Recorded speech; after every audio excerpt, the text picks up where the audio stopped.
Hello friends, welcome to ইতিহাস chamber. আশা করছি সবাই কুশল। তো আজকে আমাদের ভিডিওর টাইটেল হচ্ছে শুনুন ধর্মাবতার। এটি আসলে একটি বইয়ের শিরোনাম। লেখক কুখ্যাত নাথুরাম গডসে। কুখ্যাত এই কারণে যে তিনি জাতীয় পিতা মহাত্মা গান্ধীর হত্যাকারী। গডসে যে লিখিত প্রতিবেদনটি কোর্টে জমা দিয়েছিলেন এবং যা তিনি বিচারকের সামনে তার বিরুদ্ধে অভিযোগের জবাবে বলেছিলেন এবং তার বিরুদ্ধে যে ষড়যন্ত্রের অভিযোগ আনা হয়েছিল তা দৃঢ়তার সঙ্গে অস্বীকার করেছেন এবং তথ্যনিষ্ঠভাবে তাকে প্রতিষ্ঠা করেছেন, বইটিতে তারই উল্লেখ আছে।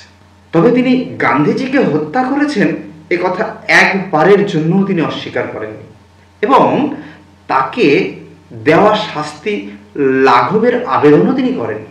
বরং তিনি কেন গান্ধীজিকে হত্যা করেছেন তার বহু কারণের যুক্তিসম্মত উপস্থাপন পাওয়া যায় এই বইটিতে।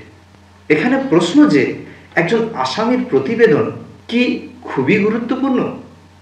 হ্যাঁ, কয়েকটি কারণে এই প্রতিবেদনটি অত্যন্ত গুরুত্বপূর্ণ। প্রথমত, গান্ধী হত্যার যে বিবরণ পাওয়া যায় তার ভিত্তি হল গান্ধীর অনুগামী আভা ব্যানার্জি ও মনু গান্ধীর বিবরণ। অন্য কোনো সূত্র থেকে এই তথ্য যাচাই করার প্রয়োজন পড়েনি। তাতে পরিষ্কার যে নাথুরাম গডসে একাই ছিলেন গান্ধীজির হত্যাকারী। কিন্তু বিশেষ আদালতে অভিযুক্ত করা হয়েছিল মোট 12 জনকে। উপরন্তু বিচার পর্ব শুরু হওয়ার আগে the Bombay public security measure act 1947কে দিল্লিতে সম্প্রসারিত করা হয় এবং কার্যকরী করার সময়কালকে পিছিয়ে দেওয়া হয়। উল্লেখ্য, এই আইন দ্বারা আইনের চোখে সবাই সমান এবং এরকম আরো অনেক মৌলিক অধিকার থেকে সর্বসাধারণকে বঞ্চিত করা যেত। দ্বিতীয়ত, আদালতে নাথুরাম গডসের আবেগদীপ্ত আবেদনের সঙ্গে মিশেছিল উত্তেজনাপূর্ণ যুক্তি। সংবাদপত্রের প্রতিনিধিরা তা নোট করেছিলেন, কিন্তু বিচারকরা আদালত কক্ষ ছাড়তেই পুলিশ সাংবাদিকদের কাছ থেকে তাদের নোট ছিনিয়ে নিয়েছিল। সে সঙ্গে হুমকি দেওয়া হয়েছিল যদি নাথুরামের বক্তব্যের সত্য বিবরণ প্রকাশিত হয় তাহলে পরিণাম ভয়াবহ হবে। সাংবাদিকরা সরকারি নির্দেশ মেনে নিয়েছিল এবং পরদিন এক অসংলগ্ন সংবাদ প্রকাশিত হয়েছিল। সরকার কেন চায়নি নাথুরামের বক্তব্য প্রকাশিত হোক? এই প্রশ্নটি বইটির গুরুত্বকে বাড়িয়ে দেয়। এমনকি ফাঁসির দণ্ডাদেশ কার্যকরী হওয়ার পর যে সংবাদপত্র বিষয়টিকে মূল্যায়ন করার চেষ্টা করেছে তারা নানাভাবে সরকারি বিড়ম্বনার সম্মুখীন হয়েছিল।